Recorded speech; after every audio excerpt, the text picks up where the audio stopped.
Hello everyone, this is our first video of the first sequence. In 4 weeks we will discuss the basic principles of yoga asanas.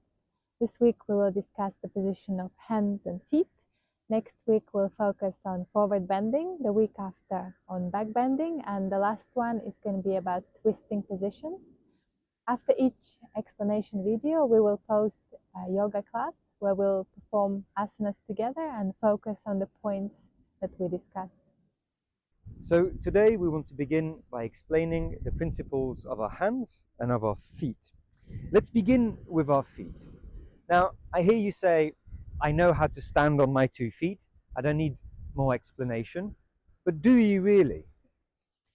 Most of us spend our days with our feet shoved into shoes that make our feet a bit weak and not as wide as they should normally be.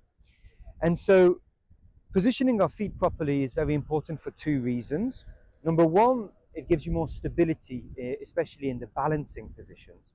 And number 2, having the wrong position of your foot can actually lead to a whole host of problems up the chain in your ankle, in your knee, and in your hip.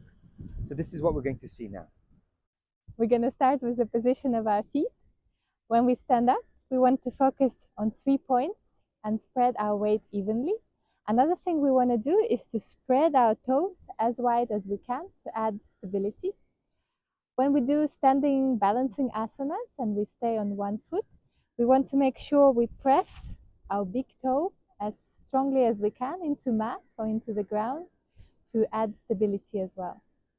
So let's put that into practice. Whether you're standing or sitting, place your feet on the floor as you normally would. Just bring your awareness to how your weight is spread out in your feet. Is it spread out evenly across those 3 points? Now, what I want you to do, I want you to lift your 10 toes up. By doing so, your weight will shift onto your heel. Now bring all your 10 toes back down.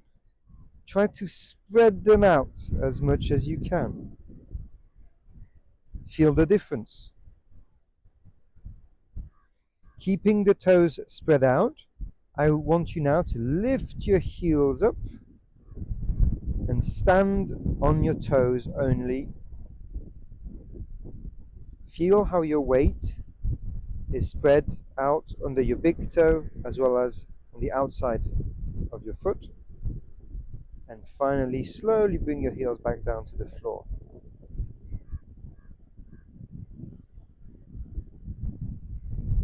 Your weight should now be equalized across those 3 points.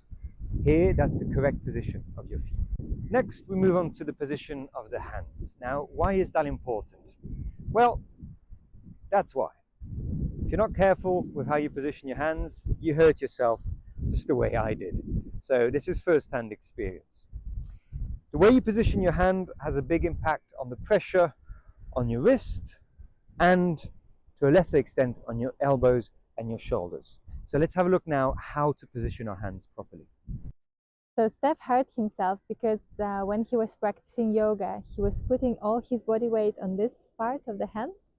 And what we want to do is to spread our weight between this part, and tips of our fingers.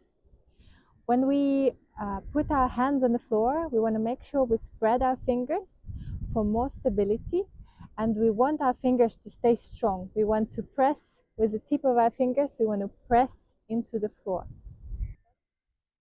Okay, so let's practice this, shall we? So, the first thing I want you to do, I want you to kneel down on the floor, and I want you to place your hands as you normally would in front of you, around shoulder width, shoulder distance apart. And this is usually the position we assume for plank pose and several other positions like this in yoga. Now, if you do this position wrongly once or twice, you'll be fine. But like me, if you do it too many times, you can really injure yourself. So now what I want you to do, I want you to leave your right hand as it is, don't change it, and now lift your left hand up. Position your left hand back down onto the floor, starting with the fingers. Make sure the fingers are wide apart. Now, lifting your buttocks up, try to put a bit more weight on your wrists and on your hands. Can you feel the difference between the left hand and the right hand? The left hand should be working a bit harder. That's because you don't usually use your fingers so much. So here, let's do the same with the right hand.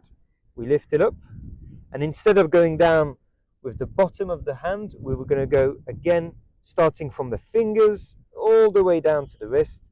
And now we've got a really, really solid anchor to the floor, which enables us to go up into plank, and we don't put so much pressure on our wrists and on our elbows. Today we talked about the right position of feet and hands. Following this video, we're going to post the yoga class where we're going to perform some asanas focusing on these 2 points, the position of hands and the position of feet. Next week, we're going to talk about forward bending asanas. So you know what to do. Like our channel and subscribe.